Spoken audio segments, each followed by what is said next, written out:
Denver, Colorado, home of the Rocky Mountains, a place where many natural wonders can be seen in less than an hour's drive. But for one neighborhood, an eclipse can be seen year-round. She calls herself the Eclipse, and she patrols her neighborhood every day and night looking for crime or anyone in distress. Her costume is nothing more than pajamas and cheap fabrics from thrift stores. Her name is Valerie. She's not married, she has no kids, and her parents live in Delaware. Can you describe your costume for me? My costume, yes. Well, it came to me in a dream. A blue E on a gold background. So easy. And how long have you been wearing that?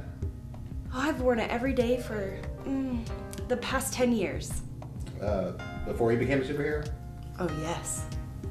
Do you have any friends around here? There's no room for friends when you're a superhero. It just comes with the job.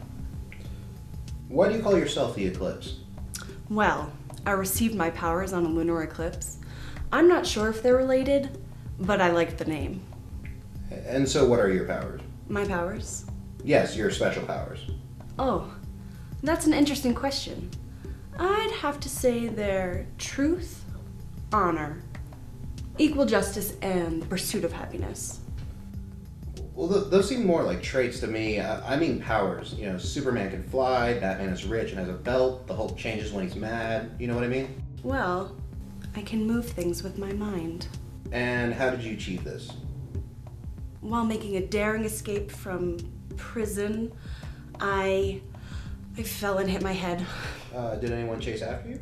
Oh no, I'm much too fast. They couldn't catch up. It wasn't a prison. It was in fact a mental institution. And she didn't escape, she was voluntarily discharged. On the night of her departure, while leaving the building, she slipped and hit her head. How many people have you saved? Oh, lots. From what exactly? Oh, lots of things. Recently, I saved someone from mugging. He's crazy.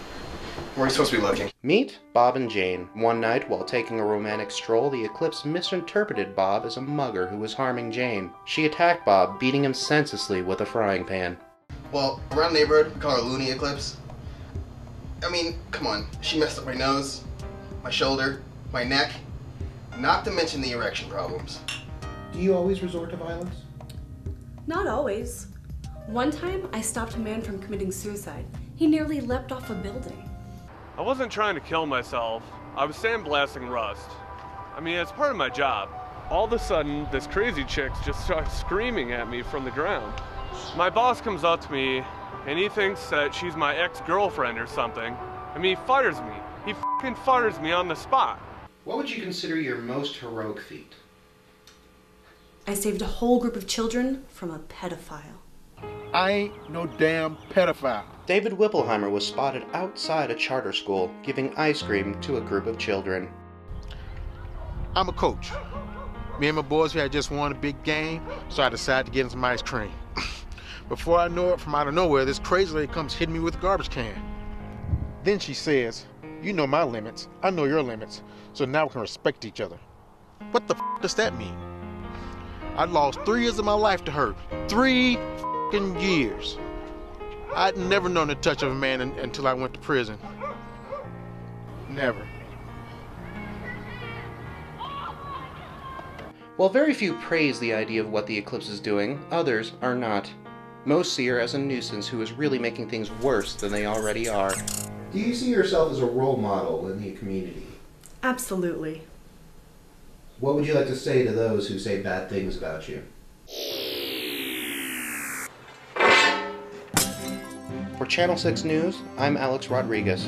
Thank you for watching.